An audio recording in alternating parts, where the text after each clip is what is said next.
Apa kabar semua? Nah, kali ini saya sharing sedikit bagaimana kira-kira cara mendapatkan posisi entry pada black pattern.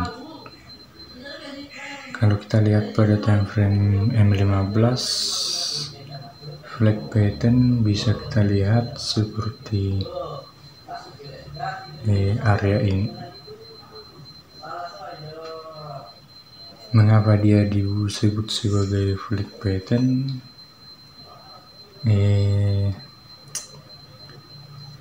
Mirip seperti bendera. Demand trending. Nah, seperti ini ya kira-kira. Tangkainya ada yang panjang dan ada yang pendek. Tangkainya bisa seperti ini. Ada juga yang lebih panjang. Yang penting ada trending ataupun seperti area ini. Terus untuk melihat entry, misalnya kita lihat pada time frame yang lebih besar.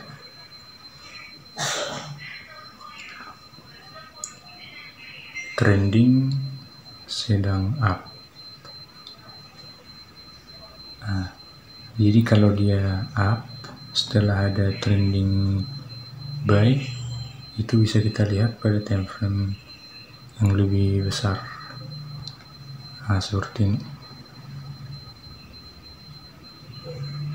Kalau ada trending high, akan ada re-entry. Re-entry seperti turun ke bawah sedikit, kemudian melanjutkan kenaikan. Ataupun turun ke bawah, naik, kemudian turun lagi. Tetapi kebetulan ini naik strong, re-entry, dan kita akan siap untuk buy. Tapi ya disitulah gunanya pengalaman ataupun experience. Istilahnya semakin sering melihat arah market, semakin terbiasa. Kalau belum pernah melihat market ataupun pengalaman sebelumnya, walaupun saya tunjukkan seperti ini, tidak akan paham. Nah, seperti ini. Ada high resistance ataupun supply tertinggi.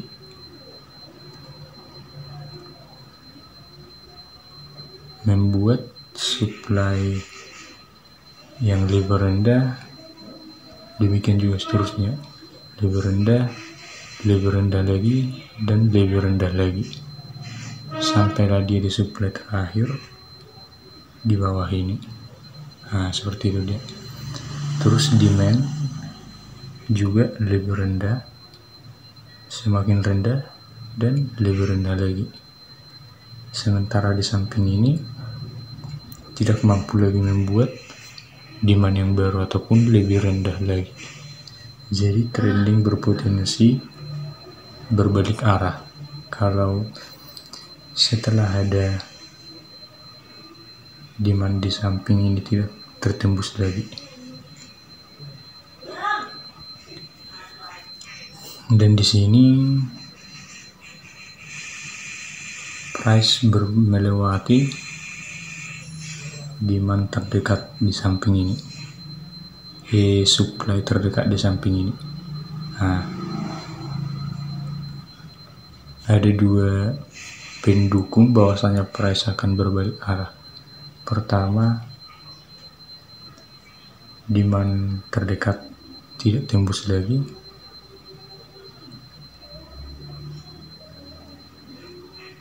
Kemudian kedua, supply di atas ini tembus. Jadi itu tanda-tanda akan berbalik arah. Dan terbukti area ini bisa digunakan sebagai area buy ataupun long. Stop loss di MHV ini ataupun market hilang volume yang tidak berhasil lagi menembus demand terdekat. Dan profit sekitar mulai dari 238 sampai 49, sekitar hampir 30 pips.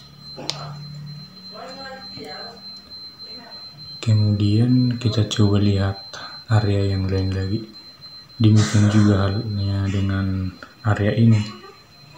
Ini karena pada time frame 15 dia agak samar. Kalau kita lihat pada time frame yang lebih kecil, kita bisa melihat area itu sebagai flag pattern. Nah, seperti ini.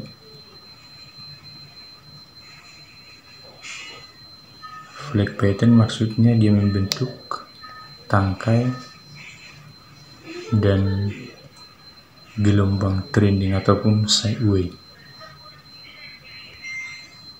Trending menurun. Artinya supply di atasnya tidak ditembus lagi. Nah, jadi dominan supply adalah dominan demand adalah yang di bawah adalah ini. Dia membentuk semacam gelombang, jadi ini menjadi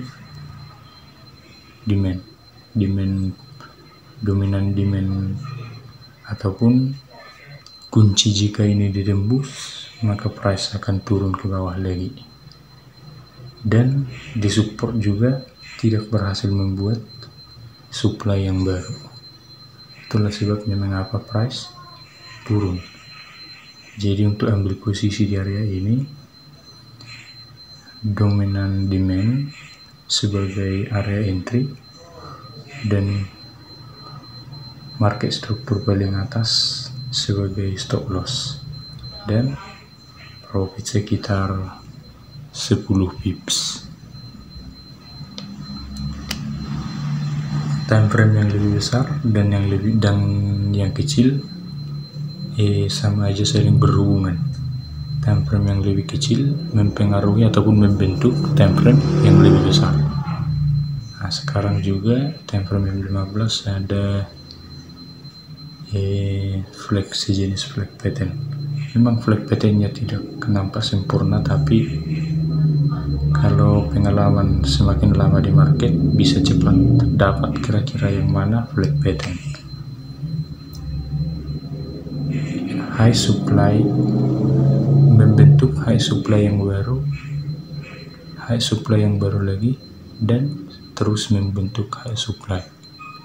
Itulah namanya trending buy. Walaupun demikian, kita juga harus melihat demand.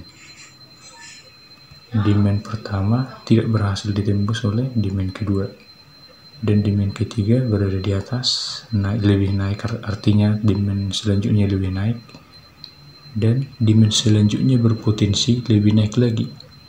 Tetapi apa yang kita lihat di sini, demand yang baru tidak terbentuk lagi membentuk trending high, karena demand dominan ini berhasil ditembus oleh candle bearish di bawah ini.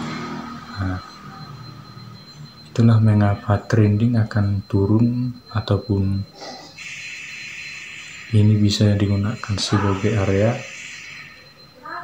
sell, karena dominan trending ataupun dominan break ataupun demand terdekat berhasil ditembus, dan profit sekitar 30 pips, hampir 30 pips. Ya, seperti demikian juga seterusnya. Walaupun kita lihat pada time frame yang lebih besar, misalnya H1 akan selalu ada flag pattern. Misalnya seperti area ini, sepertinya tidak terlalu jelas, tapi bisa diperjelas dengan time frame yang lebih kecil. Nah, kira-kira seperti itu. Demikian juga pasti selalu banyak flag pattern. Dan kalau sudah berpengalaman lebih lama, semuanya adalah flag pattern. Nah, demikian juga ini flag pattern. Dan high supply berhasil ditembus. Itulah yang menjadi penyebab trending berubah dan take profit di atas dengan posisi long. Bisa kita lihat dominant break ini nanti lebih jelas menggunakan time frame yang lebih kecil, tapi kita lihat pakai yang besar aja supaya lebih mudah kita lihat berapa banyak flag pattern. Nah, di samping ini juga walaupun dia terlihat agak samar-samar, kita lihat pada time frame yang lebih kecil akan terlihat lebih jelas. Semua adalah flag pattern. Selama dominant break terdekat belum ditembus, artinya trending akan terus berlanjut. Misalnya seperti ini. Kita lihat pada time frame H1 dominant break tidak pernah ditembus oleh price. Dominant break 1, dominant break 2, 3, dan setelah itu dominant break ini berhasil ditembus. Itulah mengapa trending berbalik arah, karena dominant break ini telah tembus, trending akan berubah. Nah, seperti itu kira-kira. Dan bagaimana cara posisi, open posisi, ya langsung di area dominant break sampai ke market struktur paling atas. Itulah untuk stop loss. Dan take profit kira-kira bahkan sampai ke bawah ini. Take profit kira-kira 847 ke 800 pips. Oke, saya rasa itu aja. Semuanya adalah flag pattern ataupun trending. Kalau ada trending terdekat yang ditembus, artinya price berpotensi menembus trending selanjutnya ataupun dominan break selanjutnya. Oke, saya rasa itu aja. Ketemu lagi pada video selanjutnya.